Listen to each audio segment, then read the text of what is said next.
இன்றைக்கி ஹெல்த்தியான ஒரு டின்னர் பார்த்துடலாமா? இது வந்து முழுமையாக பட்டை தீட்டாத பாசிப்பருப்புங்க.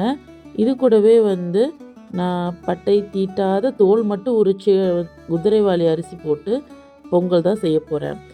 நமக்கு குதிரைவாலியில் 3 ரகம் கிடைக்கும். முதல் ரகம் பார்த்திங்கன்னா தோல் மட்டும் உரித்தது. அடுத்தது வந்து 1 time polish, 2 time polish. 2 time polish பண்ணது நமக்கு சீக்கிரமாக வெந்துடும். ஆனால் வந்து நம்ம பெருசாக வந்து சத்துக்கள் வந்து கிடைக்காது நமக்கு.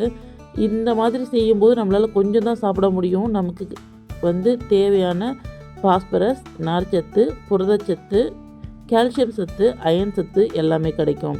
குழந்தைங்களுக்கு நல்ல செரிமானத்தையுமே உண்டு பண்ணும். சர்க்கரை வியாதிக்காரங்களும் வந்து இது சாப்பிடலாம்.